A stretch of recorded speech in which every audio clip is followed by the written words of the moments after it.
During the first years of the American presidency, serving as Secretary of State was the stepping stone to the White House.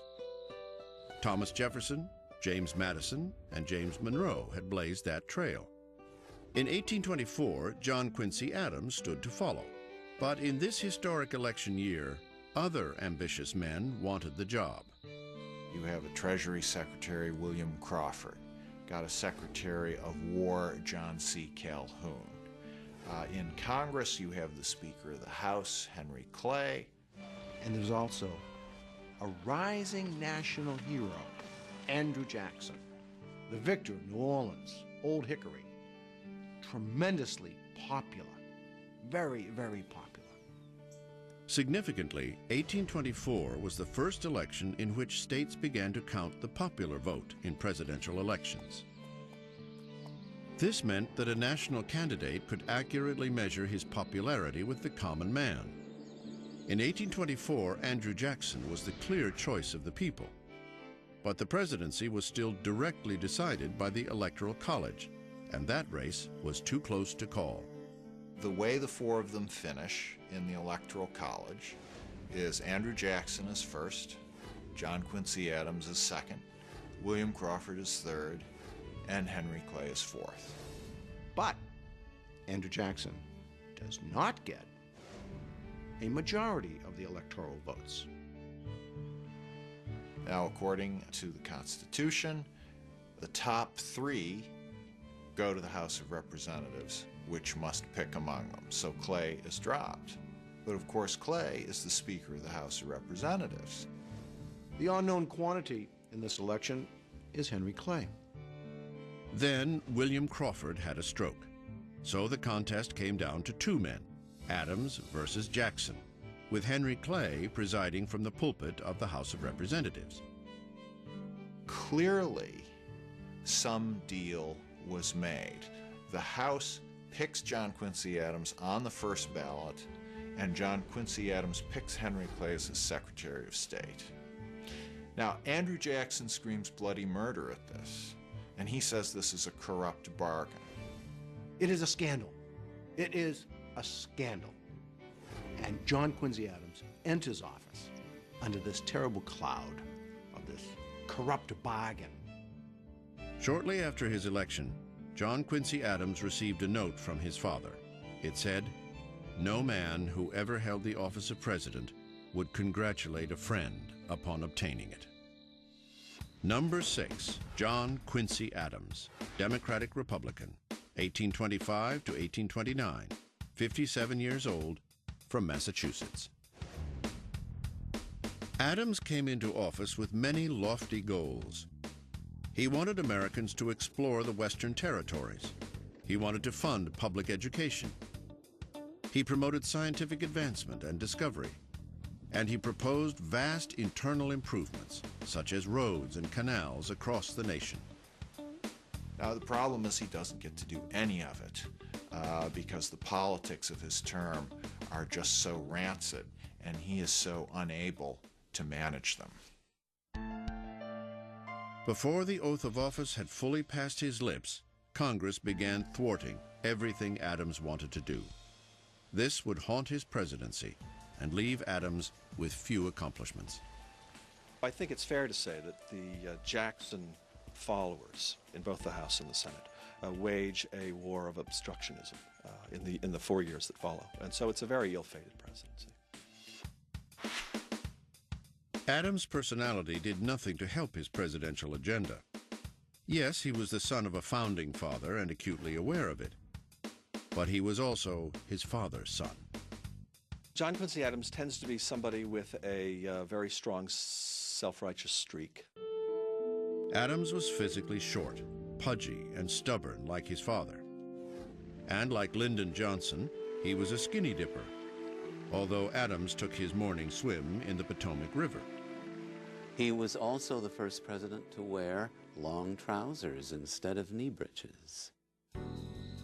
John Quincy Adams came to the White House, much like George W. Bush did 175 years later, hoping to exorcise his father's political demons and retrieve a lost presidency. It's not as if he went into it by saying, I can do a better job than my dad by being more diplomatic or whatever. Quite the contrary. It was more like, I'm going to prove to those guys that my father was right. And of course, he went down the drain the same way his father did. More than anything, John Quincy Adams believed he could rise above the charge that he had gained the presidency through a corrupt bargain with Henry Clay. He did not worry about whether he himself had been corrupt, and I think that was part of his undoing. Seeking to prove his political purity, Adams refused to play the patronage game in Washington. This meant he would not hire people who were for him or fire those who were against him. The result was devastating. John Quincy Adams endures probably 4 years of what may be the most miserable presidency that any president has ever experienced. It is 4 years of unremitting attacks on him by the Jacksonians. In 1828, John Quincy Adams ran for a second term. But once again, Andrew Jackson stood in his way. In this election, American political opinion was sharply split. Those for Adams, who believed he deserved 4 more years, and those for Jackson, who believed their man had been robbed in 1824, the victim of the corrupt bargain. The one person who believed the charges absolutely, utterly, was Andrew Jackson himself, and he went home swearing eternal revenge, and he got it. The election of 1828 was the dirtiest campaign in history. I don't think there's any question about that. It was brutal. Jackson campaigned on his impressive war record. He was the hero of New Orleans, the conqueror of Florida, and a bona fide veteran of the American Revolution. But Jackson's past also included some unsavory behavior, which the Adams camp brazenly exposed. They accused him of being a gambler, a military tyrant. John Quincy Adams called him a barbarian. In this contentious election, character was the main issue. The people on each side did everything they could to smear the character of the other man. And in the case of Andrew Jackson, they are really beyond the pale. They attack Jackson, and they attack his wife, Rachel. And the attacks on Rachel Jackson are really merciless. The dirt on Rachel was that she had married Jackson in 1791 before obtaining a legal divorce from a previous marriage. The charge was true, but so old that no one expected it to be an issue. But then, in the heat of the campaign, a Cincinnati newspaper published the damning story. When that Cincinnati editor exposed the details of the fact that Rachel had lived in bigamy and that Andrew had lived in sin, you know that it tore his soul. He blamed Henry Clay for that.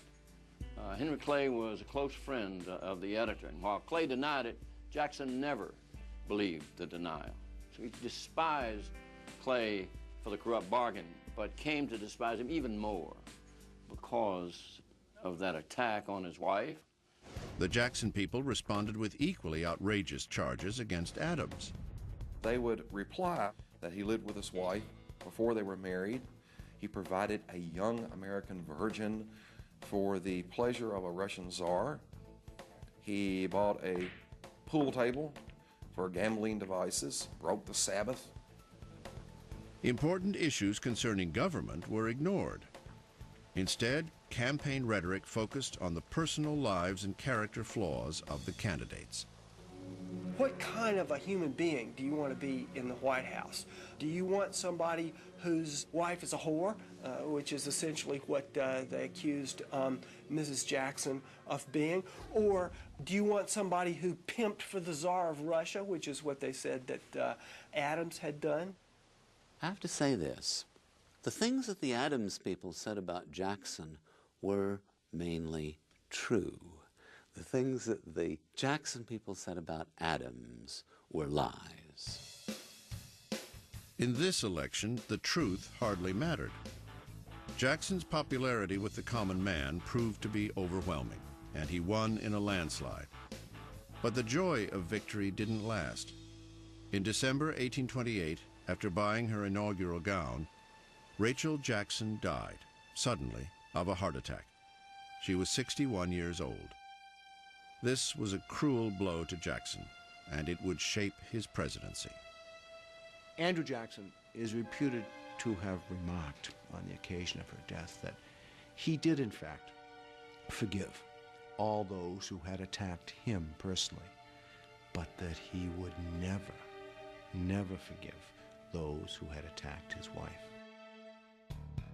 As for John Quincy Adams, he, like his father, was not gracious in defeat. He refused to attend Jackson's inauguration. Instead, he went home to Massachusetts.